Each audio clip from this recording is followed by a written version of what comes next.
दोस्तों, हम फिर आ गए एक नए कहानी लेकर। कहानी पूरा देखे।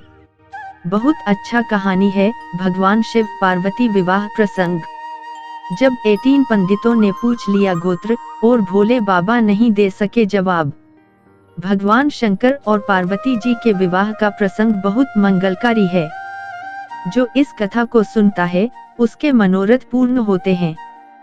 शिव पुराण में इसकी अति महत्ता बताई गई है।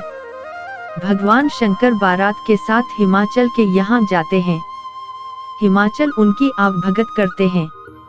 बारात तो विलक्षण थी। ऐसी बारात न किसी ने देखी और न देखेंगे। मदमस्त शिव के गण, कोई मुखहीन, कोई विपुल मुख, भस्म लगाए हुए शंकर जी। शंकर जी दूल्हा थे, लेकिन सांसारिक नहीं। वह अविनाशी और प्रलयंकर के रूप में थे। सब कहने लगे, दूल्हा भी कभी ऐसा होता है क्या? गले में सरपहार, शरीर पर भस्म लपेटे हुए।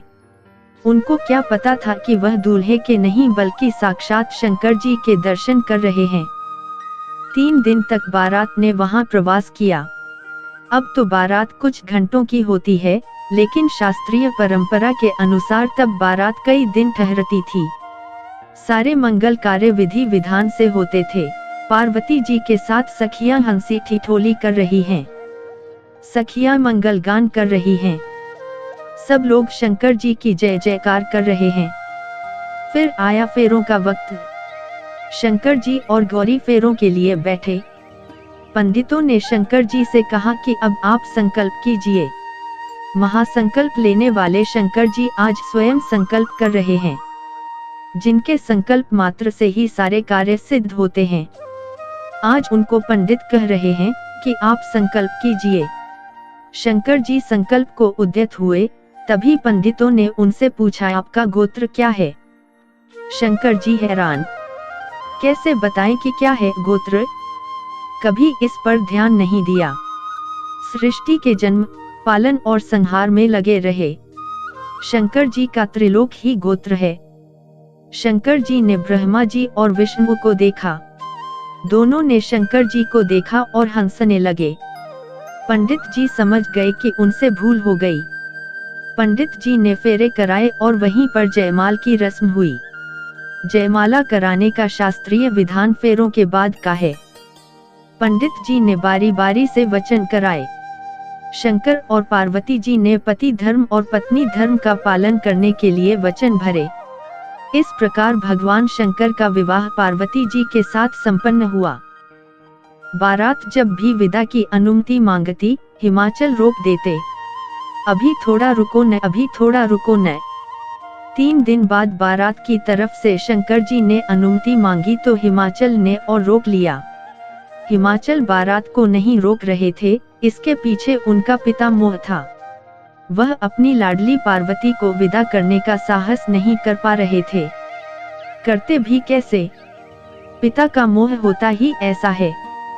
बाबुल के घर से विदाई के वक्त बहुत भावुक होते हैं। मीना ने पार्वती जी को समझाया पत्नी धर्म। अंततः वह विदाई की बेला आई। पार्वती जी बारी बारी से पिता और परिजनों से गले मिली। सबकी आंखें नम थीं। हिमाचल का तो रो रो कर बुरा हाल था।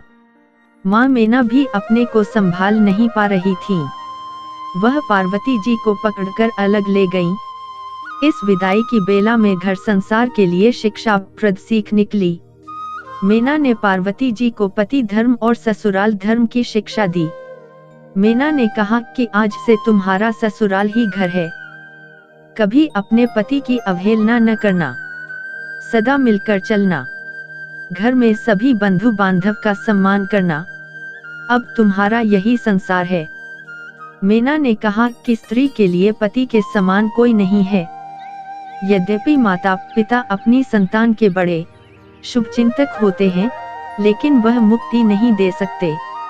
इस संसार में 4 वस्तु सुख प्रदान करती हैं, पहला पति, दूसरा धर्म, तीसरी स्त्री और चौथा संतोष। इन चारों का ही पालन करना। स्त्री से 2 कुलों की रक्षा होती है। पिता के कुल की तो वह रक्षा करती ही है, पति के कुल की भी रक्षा करती है। इसलिए तुम दोनों कुलों की रक्षा करना, हमारा मान सम्मान तुम्हारे हाथ में है। इस तरह हिमाचल और मीना ने पार्वती जी को विदा किया। शंकर जी की सीख विवाह आनंदोत्सव है, इसलिए वह सारी रस्में शंकर जी के विवाह में हुई जो आज होती हैं। विवाह के वक्त बुरा नहीं मानना चाहिए, हंसी ठिठोली को उसी रूप में लेना चाहिए।